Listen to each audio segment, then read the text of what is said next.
The broadcast is now starting. All attendees are in listen-only mode. Hi, everyone. Thank you so much for joining. Really excited to dig into this webinar today. We're letting everyone join right now, and we'll get started here. So welcome to our webinar. We have some new data on search advertising benchmarks for many different industries. I'm really excited for this one. It's going to be really great to dig into these new metrics and what they mean and how you can make them work for your business. So thank you all for hopping on, and without further ado, we're going to jump in. So just a couple logistical things to get us started. Just so you know, this webinar will be recorded. You will get a copy of the recording after. It also is easily found on YouTube. So just know that this is recorded. You're going to get materials in your inbox after this webinar. So just be ready for that. Don't worry about taking notes or anything like that. Also, please make sure that you're able to use the chat box, that when you chat in, it's to all the audience. Also be dropping your questions in the question box for the Q&A after. Be sure to stick around for that because I left some time so that I can answer all of your questions, as I'm sure there will be lots today. So I'm really excited for that. So a little bit about LocaliQ for those of you who may not know. We're a sister company to WordStream here, and what makes LocaliQ different from other full stack agencies is we're local based. We're always thinking locally. We're familiar with working with those small businesses starting from the ground up. But along with that, we also combine technology and expertise to really elevate your business to the next level. So really excited to share a little bit about us and a little bit about me. It's wonderful to meet you all. My name is Susie. I'm a content marketing specialist here at LocaliQ and a former digital marketing consultant over at WordStream. So I'm very much in the weeds of PPC accounts still to this day, every day. So I live, breathe, die PPC, and I'm really excited to talk about this today. I'm based out of Boston, so really a pleasure to be reaching all of you from my little corner of the world today. And a little fun fact about me is I love the winter time. I love to go snowboarding and skiing, so really looking forward to that this winter. It's super fun up here in New England. So to keep you all on your toes, we have a little treat today. I want to do a quick poll. Feel free to type your industry into the chat. I want to learn a little bit about you guys. You learned a little bit about me. So feel free to chat in your industry, drop them in the questions. I see some results going in right now, and I really just want to see, who out here considers themselves in a certain industry bucket. So I see we got some healthcare, finance, advertising, agency. Wow, these are really flowing in. This is awesome. Retail, software, nonprofit. I actually started my career in nonprofits. That's super exciting. Higher ed, these are B2B, e-commerce, renewable energy, very cool. Cybersecurity, this is amazing. Government, love it. We love to see it. I mean, I can spend all day listing off these industries. This is so exciting. Thank you all for participating in that, and keep that in mind when we go through this today. So what we're going to be talking about is our benchmark data on search ads for average CPC, cost per click, click-through rate, cost per lead, and conversion rate. And I'm going to meet you all at whatever level you're at. So if you're advanced, I'll have some high-level strategies for those folks. And for any beginners here, I know it's been a long time request to have some beginner material in webinars too. So I'm going to kind of dissect these metrics and also go into our benchmarks and how you can improve them. So I'm really excited to go through that with you guys. We'll talk about what those numbers mean for you, why benchmarking is important, how we gather this data, and what this means for the PPC space in 2022. So let's first figure out how we develop these benchmarks in our data and how we're all here today.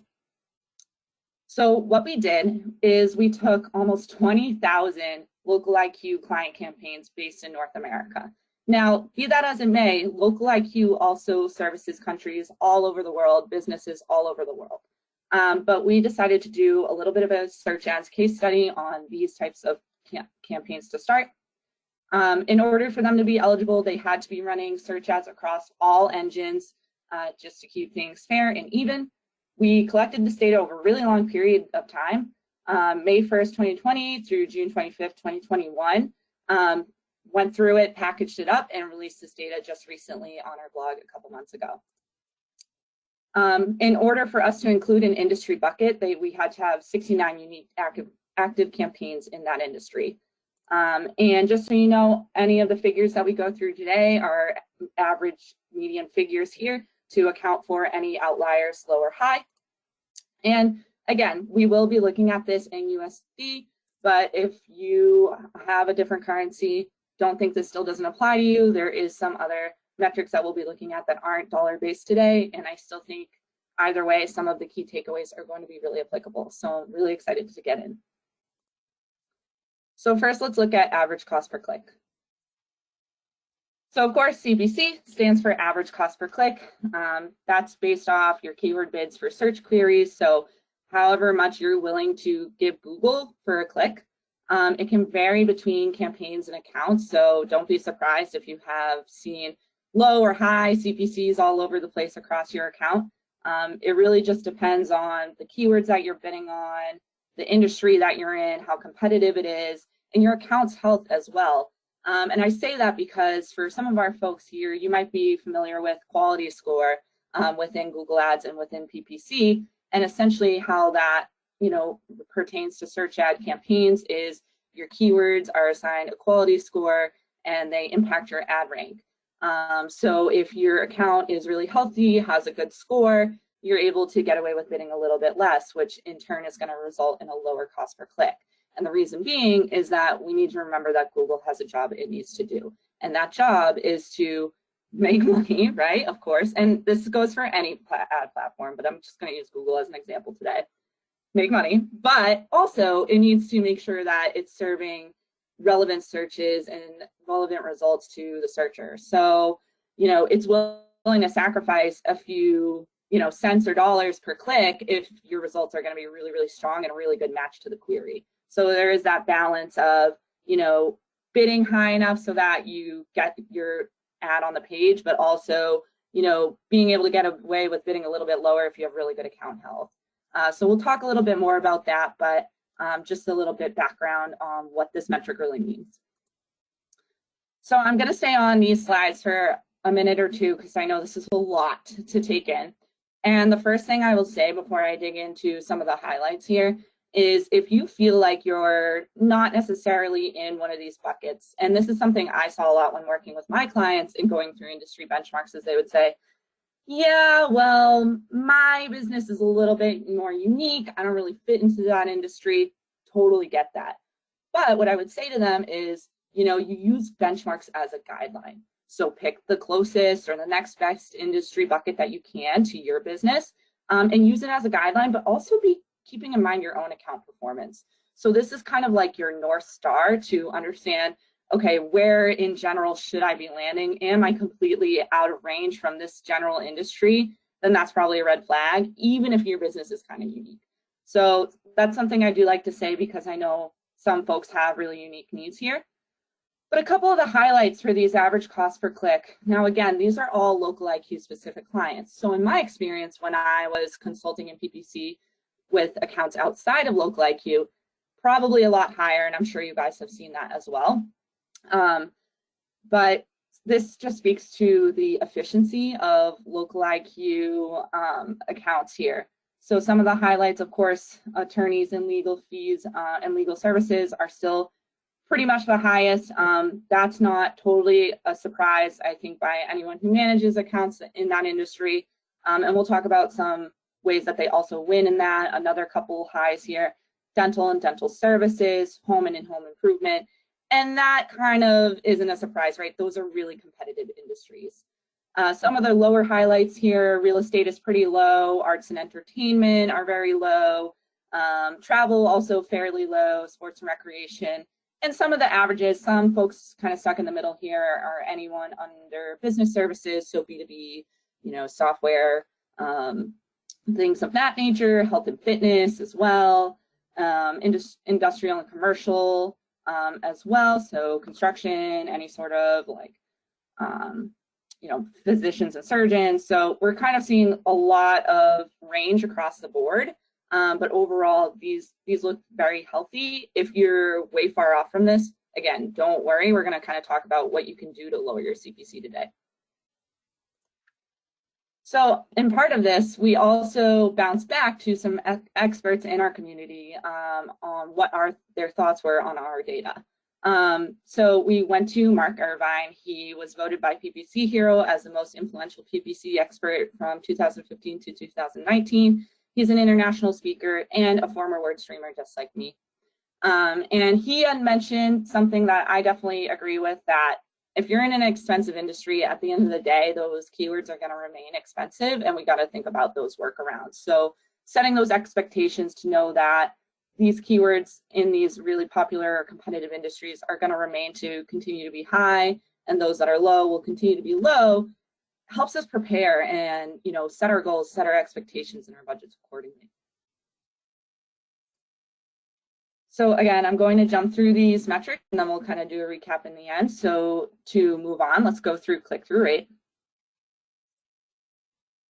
So understanding your click-through rate, of course, CTR stands for average click-through rate. So it's kind of saying out of all the times you do show on the SERP and you get an impression, how often do you actually pull in a click? So this can vary from keyword to keyword, ad to ad group to ad group, campaign to campaign. A couple of things that I will say stick out to me with CTR, because as a consultant, this is probably my favorite metric.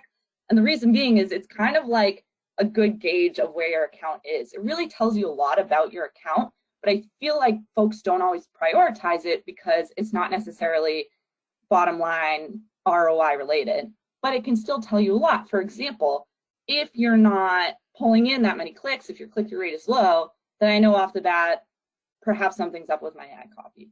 Maybe it's not enticing enough. Maybe it's not clear enough. Maybe my keywords aren't matching to the intent of the query as best as they could be. So that's definitely some few interesting points about click-through rate here. So our metrics for click-through rate, I would say, look really, really healthy for search ads in my experience. This is great to see a couple of the outliers here on the high end. Automotive sales has a pretty high click-through rate here for search ads, real estate as well, of course, travel and arts and entertainment. And I want to pause here for a second when we're talking about the highs.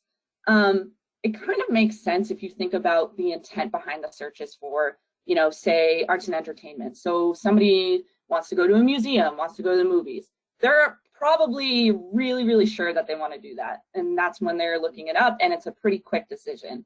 So that makes sense that they have a higher click-through rate versus something that might take a few times for you to pull in a click. For example, legal services are very competitive. They might, think about it, search, and come back. Or, same goes for home improvement. It's an ongoing project, things like that. A couple other lower points here, I would say, again, with the dental and also career and employment. Again, that's another thing that kind of takes some time. If you're in recruitment as a candidate, you kind of are searching all the time and not really sure if you're going to click on that ad just yet. Some folks in the middle here, again, automotive repair, beauty and personal services and care, finance as well, kind of smack dab in the middle there too. So some really cool highlights here. Again, click-through rate, it's kind of like the backbone of search ads. We're only really talking about search ads today. So if you are running display, for example, and you're familiar with that, display tends to have a much, much lower click-through rate because it's showing so many more places. So when you have all those impressions, you're going to have a lower click-through rate. It's just the nature of that campaign. So always be thinking about, okay, am I running search ads? How does this compare to my other channels?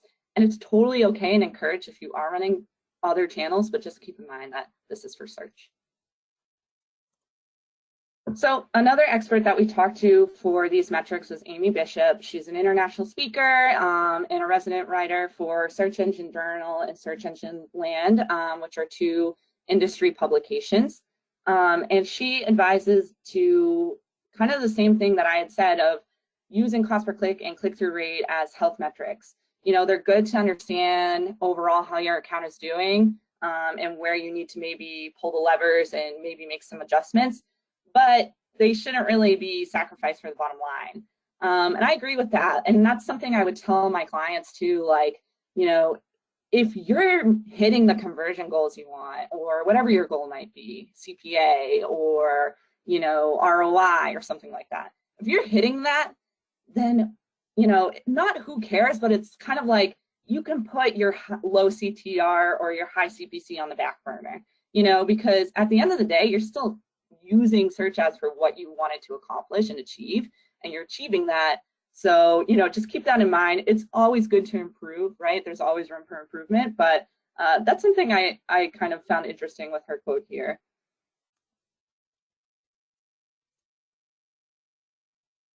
So we're going to go into cost per lead next. I'm really excited for this one. This is kind of like the big money costs here for conversions. Everybody uses this metric here. So understanding your cost per lead. So LocaliQ uses cost per lead because it's a pretty common term for this metric, and a lot of folks do you know, use it, refer to it as that, but you might also see it as cost per acquisition, CPA, which is what personally I refer to it as, cost per action, or cost per conversion, which I always joke that it's not cost per conversion because they already had a CPC with cost per click. Dry PPC humor there, but at the end of the day, what it means is the bang for your buck. So it's your total spend divided by your conversion actions.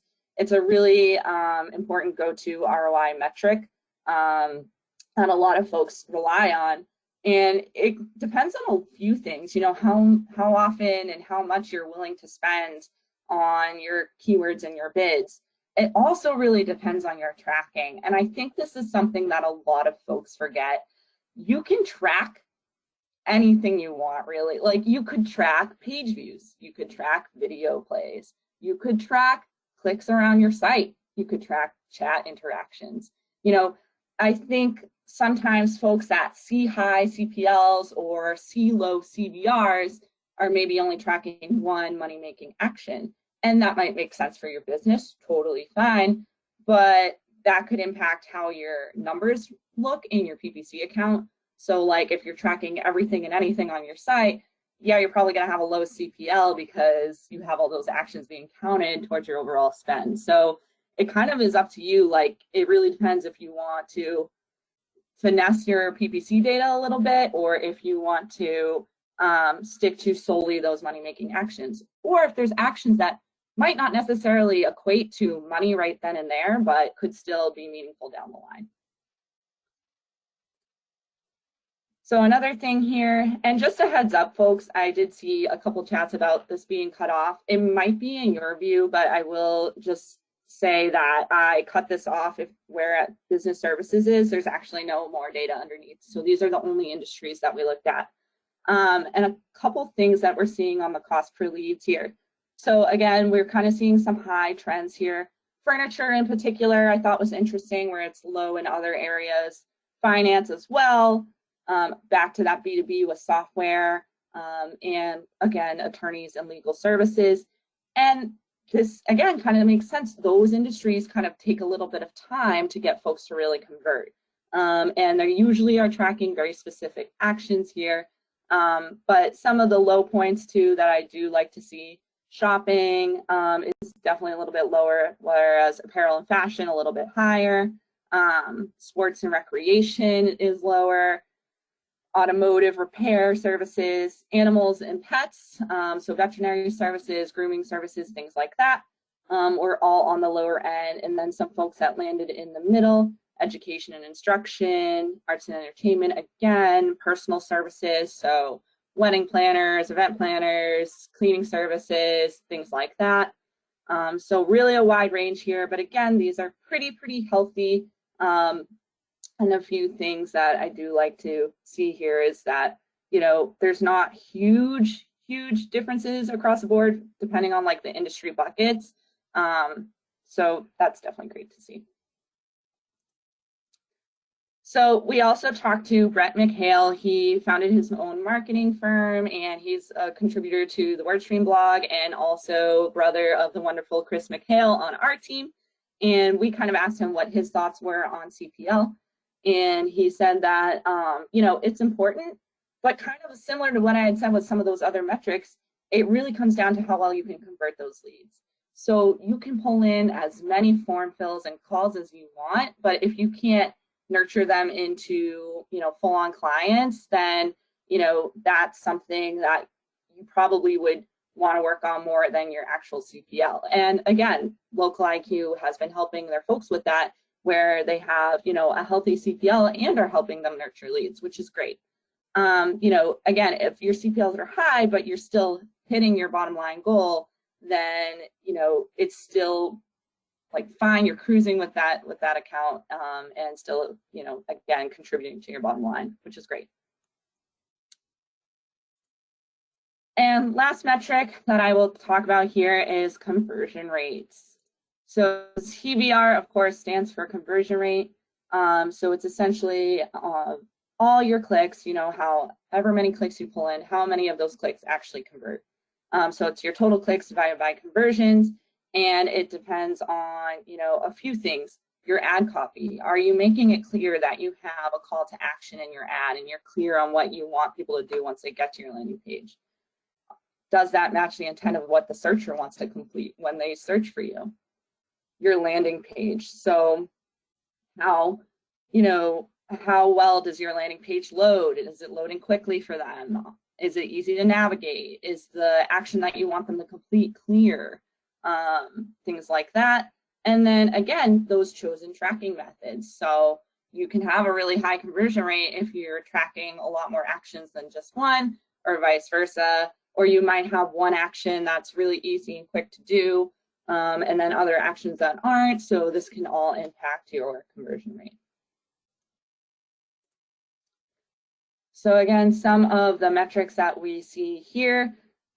So conversion rates for animals and pets, so veterinary services, grooming services, things like that, still very high.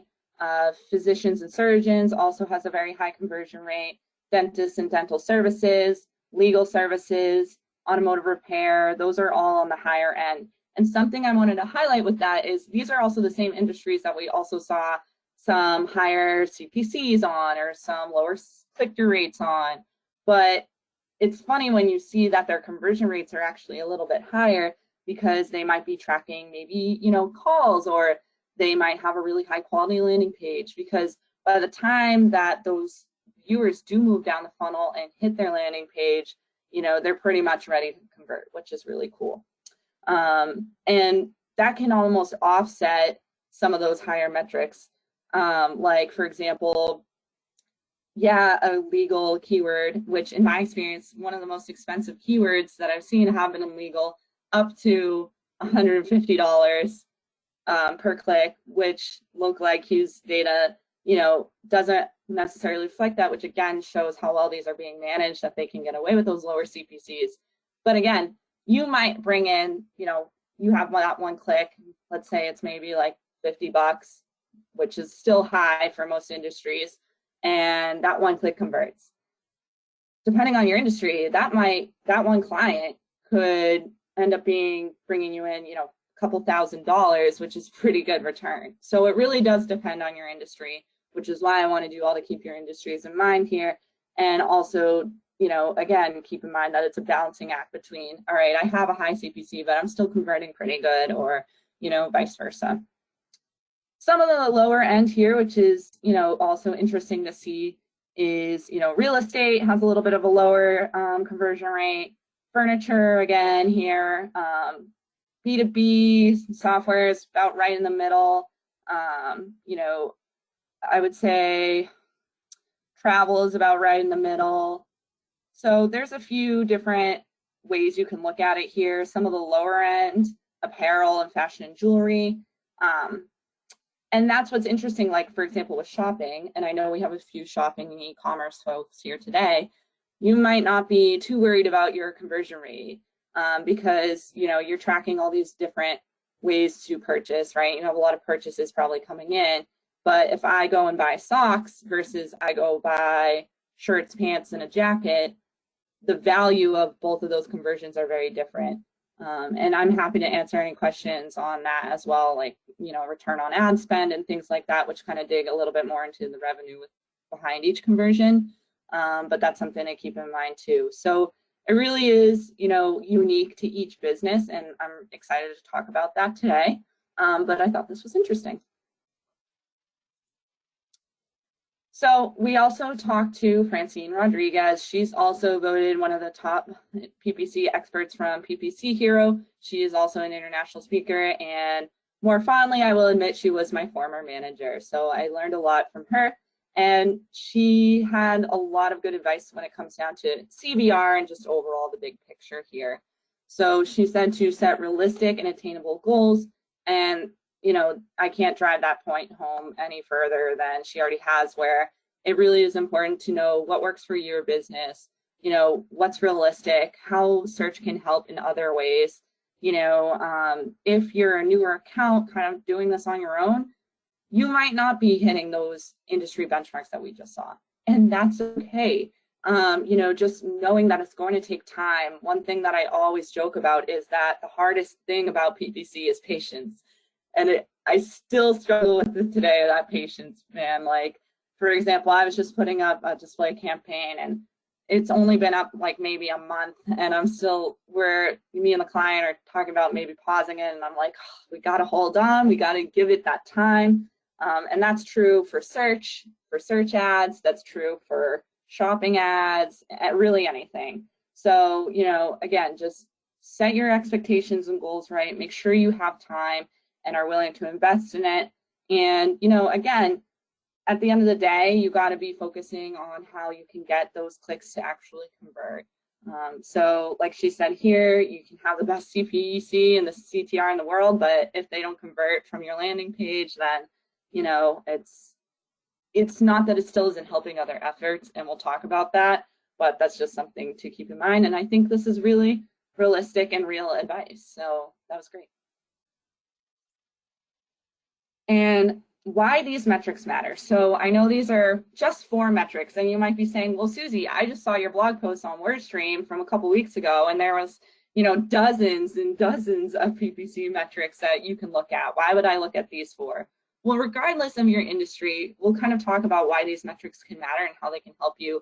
I know I talked about how shopping might be focusing on other metrics, or, if you're running display simultaneously, you're looking at other things.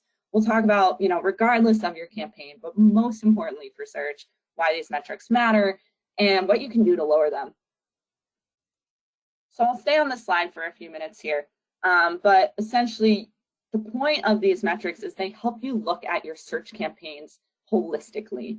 As I kind of discussed with some of my examples today, levering one will impact the other, right? So if I have a low click-through rate, then I know off the bat I'm probably going to have a little bit of, maybe I have a higher CPC, or I'm probably going to have a little bit lower of a conversion rate or a higher CPL because I'm only bringing in so many clicks.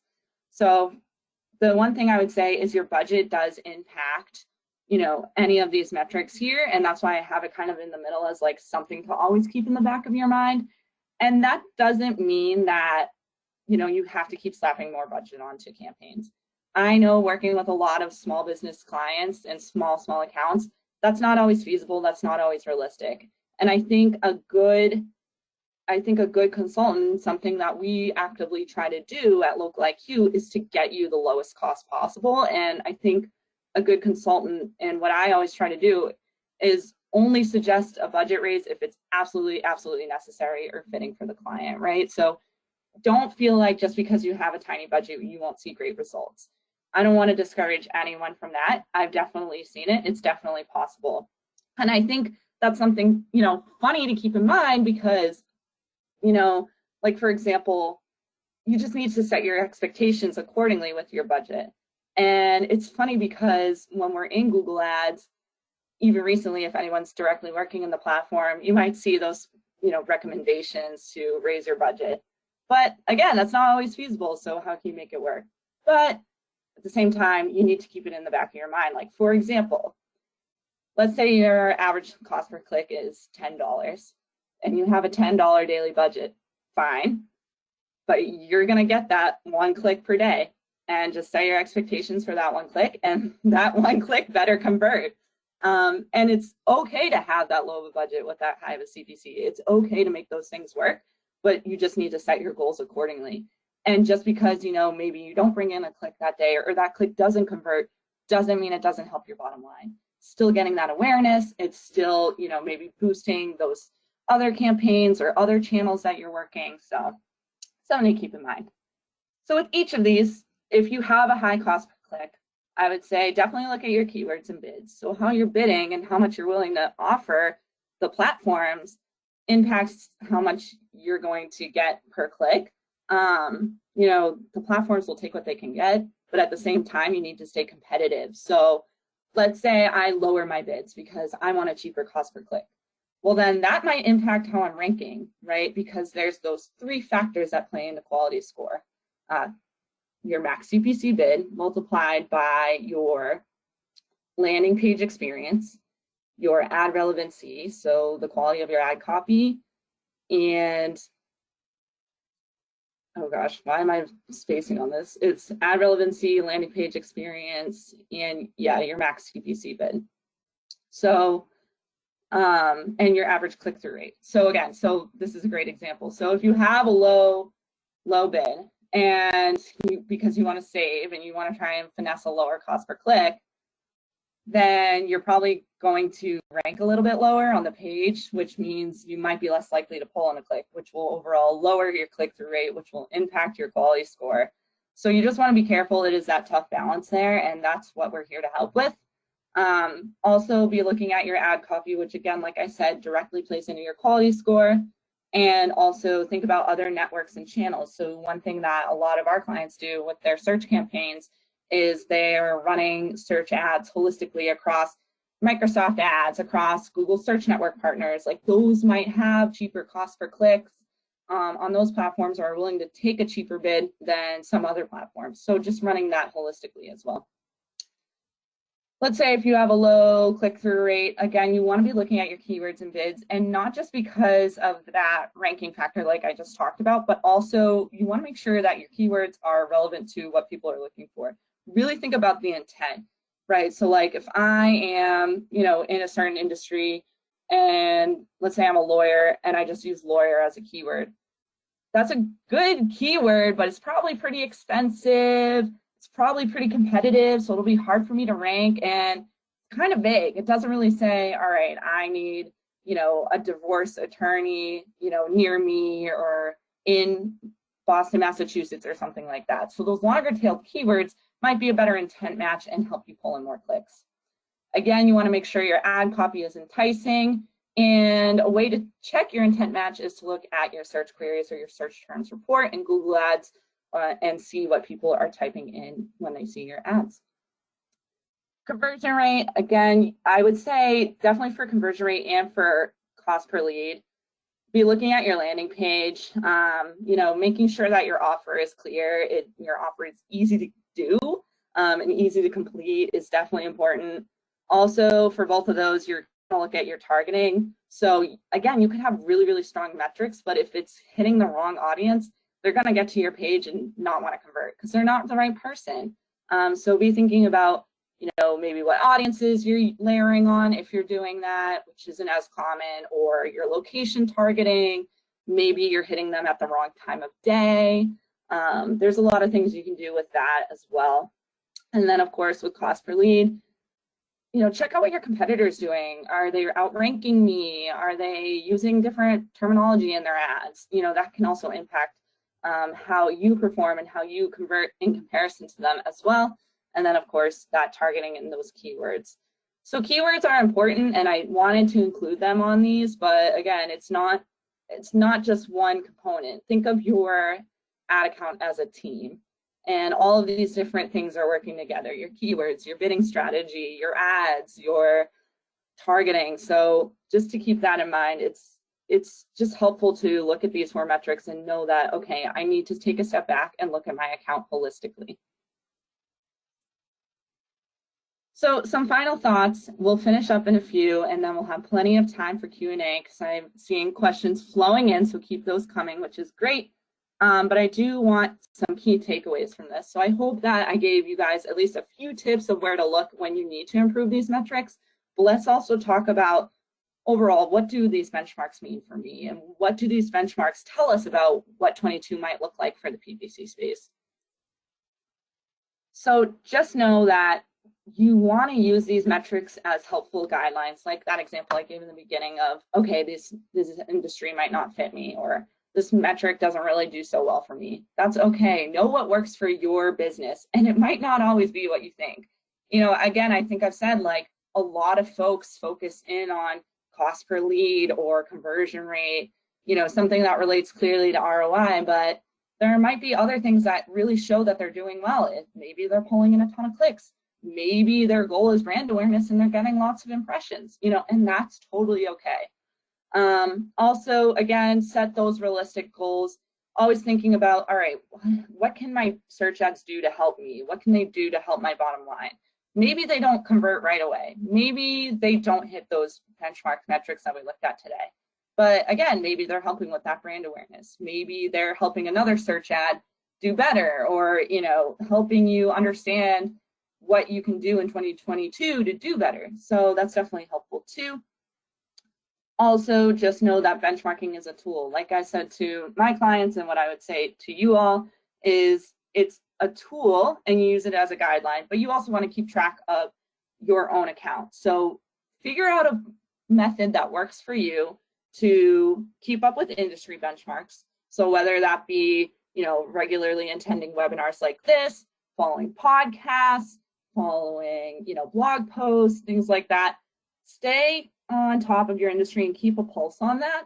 But then also set aside some time to audit your own performance and weigh that against it. So one thing that I would always recommend to my clients was to set some time, you know, whether it be, depending on how busy they were, whether it be once a month, once a quarter, once a year, which most people do, but, you know, set a time in place in your calendar to go back and check how overall your search ads are doing and overall your account is doing in your different channels, and benchmark that, you know, take note of that. So that way you're able to understand, are you consistently improving, staying the same, or going back down? So it's definitely important.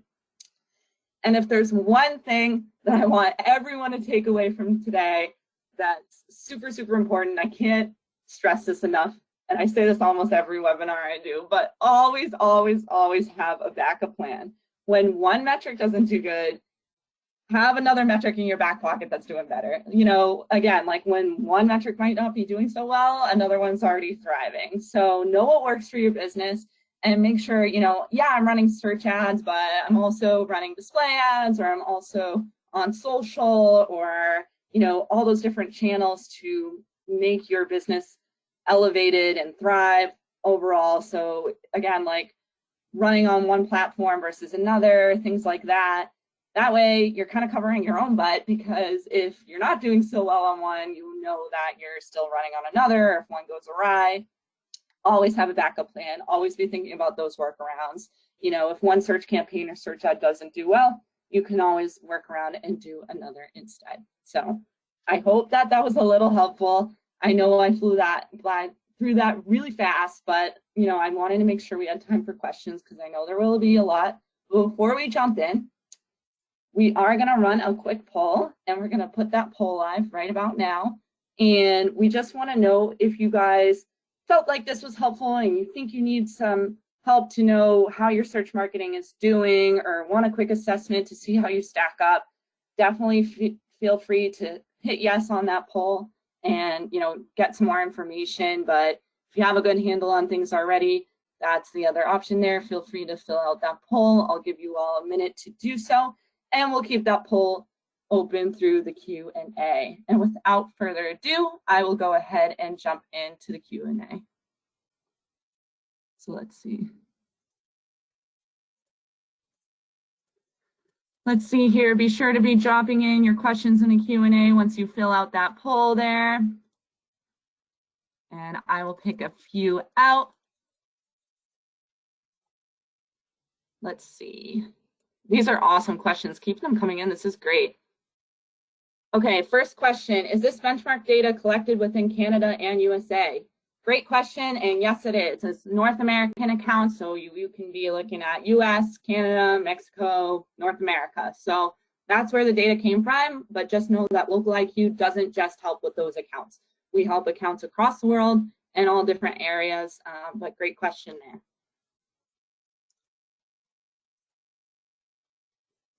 Someone asked if I can speak to longer term trends, 2019, 2020, and 2021. Definitely feel free to find me on LinkedIn and Twitter. I've done a few different speeches on 2022 trends and some Google Ads updates for the WordStream webinars and blogs. I've done a couple other speaking events this year speaking on the updates. But one thing that I can say, and this is something that I said was the key takeaway, is we need to have those backup plans in place because the platforms are changing very quickly. So making sure that you're running a multi-channel strategy, I think it's going to be really, really important in 2022. And that's something I didn't see as much between 2019 and 2020. A lot of my accounts and clients that I've worked with in the past few years hadn't really been running elsewhere. Maybe it was, and it's still very new. But maybe they were just focusing on Google and not social or something like that. But I think going forward, it's going to be really important to hit customers along every step of the customer journey, because at the end of the day, the customer journey is very different now than it was even a year or two ago, because people are more comfortable on their mobile phones. People want things more instantaneously. The markets are changing. So I hope that helped explain some longer term trends. Keep these questions coming.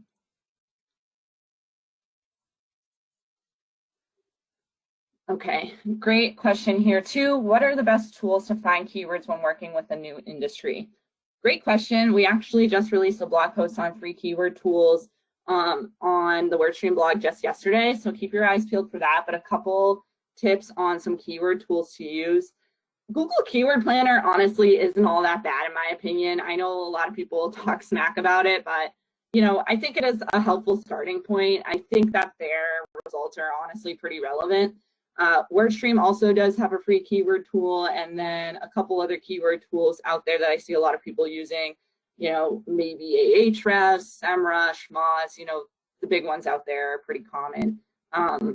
Another way to find, tools within the when working in a new industry is maybe creep up on some industry front runners or some industry competitors. What do their landing pages look like? You know that their website and landing page most likely has keywords on there. I mean, it pretty much has to at this point in this day and age. So gather keywords from those. Be a copycat. It's totally okay. Great question there. This is an awesome question from Kara here. Thank you, Kara, for asking this. What is the average amount of time that you will let an ad run before changing it or increasing budget? Oh, I love this question because PPC takes so much time. But essentially what you would want to do is and I think this question is changing, so sorry, but I always say, and this is something that we've stood by for a long time in the industry, at least 2 weeks. Give something a minimum of 2 weeks, ideally 30 days, but a minimum of 2 weeks to let it ride out. And if you're iffy on it, if you're still unsure, give it the full 30. And I know it's really, really hard when you're seeing maybe some wasted spend, when you're seeing maybe not the results that you want, but ride it out, because most likely a lot of folks today, and this is another newer trend, people are using automated bidding strategies or automated tools within platforms that take a little bit of time and have that learning period. So you kind of got to get over that hump of learning to see if it's really going to optimize well, especially with ad copy. I usually suggest to folks, you don't want to constantly be changing your ads, because you kind of need to know to collect data and to know what works. If you're constantly changing your ads, it can get tough to keep track. So I hope that was helpful. I know it's hard to hang on for a while you let things sit, but that was a great question. Rob wants to know if Local IQ offers copywriting. Local IQ does help with that, so great question there. And this is a great question here from Garrett. Should we focus as much on negative keywords as we do on keywords? Great question, Garrett. I would say definitely yeah. And I know that, and it's funny that we're doing this deep dive into search, right? Because in today's world, realistically, we're not just running on search. We're running on display, we're running on shopping, we're running on social, we're doing all of that.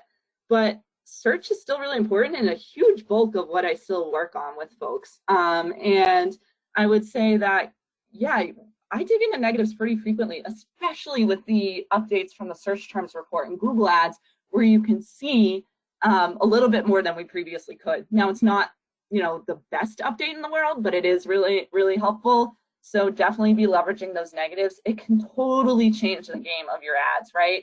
And for those that aren't too familiar with negatives, they essentially tell Google, all right, I want to show for, these keywords in my ad group, but if the search query includes this one keyword that I selected as a negative, I never ever want to show for that. And I think it is helpful to kind of file down and fine tune your search ads accounts. So definitely. Let's see. Yes, all of these benchmarks will be sent out. Let's see, a couple other questions. Keep those questions coming in. We have a ton, so I'll try to get through as many as I can today. Let's see here. Okay, great question here on the effect of COVID recovery. And this data was kind of taken towards, the recovery of COVID. In my experience, working in accounts, seeing trends, doing these webinars, doing these talks at these industry events, I think that for the most part, PPC has bounced back. If anything, people are on their phones more, they're searching more, they're home more, they're on their devices more, they're looking. So I would say in terms of COVID recovery for accounts, you should feel that already. You should feel recovered. I know a lot of businesses are still recovering and we're still in the midst of COVID in a way, and still dealing with that. And if you need to recover from COVID, I would say the one thing to help your business do so is to continue to run. And I know that's difficult. I had a lot of clients that needed to pull back or completely pause their spend for a little bit there. It's really rough. I really feel for that. But, keeping your business going and your account going, to continue to collect that data, to continue to keep your campaigns healthy is really important. Even if it's a really small budget that you might be used to, that can even help your recovery. So I hope that helped.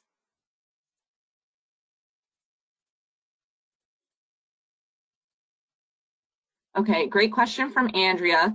A three-part question here, so I'll try and answer it all. They asked if we have seen any higher ed accounts. What are the search trends there? So we had some education metrics in there. It is a really popular industry that we frequently work with, but hey, as you can see, we work really heavily with pretty much all the industries out there. So definitely have experience with that. I would say that the trends there,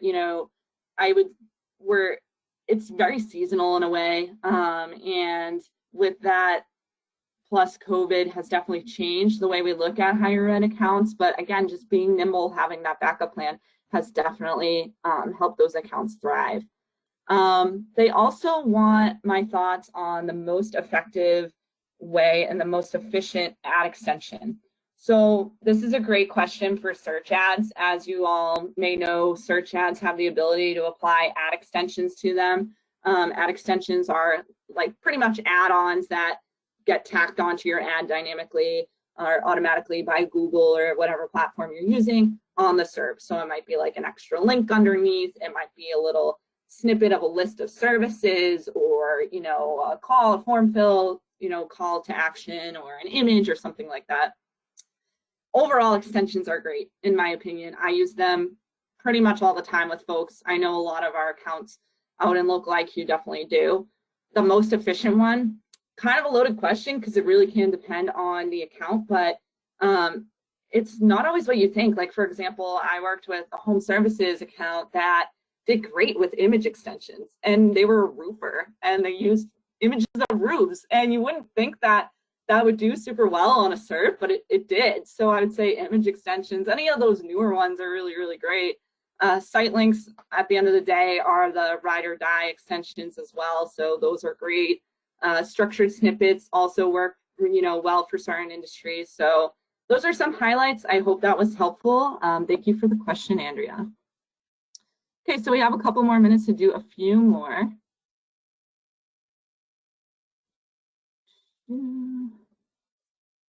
Let's see. Okay, great question here from Marissa. How many PPC campaigns do you recommend having one person manage to have the time to fully manage and optimize them? It depends. For a lot of people, PPC management, if they're running a business or they're part of a marketing team, it isn't just their full-time job. And that's coming from someone who managing PPC accounts was my full-time job, 40 plus hours a week, every day. I would say at least it really depends on the type of account and what the account health currently is. If you're starting from the ground up, it's going to require a little bit more time. Get started with a couple of campaigns to have that backup option. Depending on the time that you can put in, I would say at least one type of, check-in per week, whether it be a half hour, an hour, a couple hours, is definitely needed. But the funny thing about PPC is you really don't want to be fiddling with it every day, because you need to let it sit, collect that data, and let it, kind of be a little stagnant to optimize and to learn. So that's a funny thing about PPC. It really isn't like, an everyday thing. So that's definitely helpful for those folks that have a lot on their plate. Great question from Michael here. How will your benchmarks and campaign tracking be affected by the cookieless future? Well, the good thing is the cookieless future is a little bit farther away because Google released that they are pushing that out to 2023, I believe. And, we just got to get more creative with how we track. It's not the end all be all. And I know this is a super hot topic right now where a lot of folks are kind of worried about this. But it's not that we'll be affected. We're just going to be doing it differently. So it's about finding different ways to collect that data. Luckily for us, we still have our own data with our clients. We're not relying on third parties to get that data. So that really won't be as much of an issue, which is great. Someone asked, how can we find out about our industry? Great question. I would say definitely diving into those, industry events, industry webinars, industry podcasts, resources, blogs, and sticking to, a few that you want to regularly check in on. And then also looking at PPC and search ad resources as well. Like, for example, a lot of the search ad resources like WordStream, LocalIQ, Search Engine Land, things like that, they talk about industry specific topics all the time. So I think that would be, a really good start there. Let's see. I have a couple more questions coming in here. We have time for maybe one or two more. Thank you all for this participation. This is great.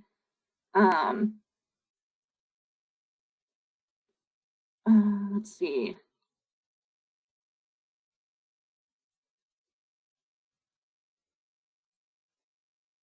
A couple industry specific questions here.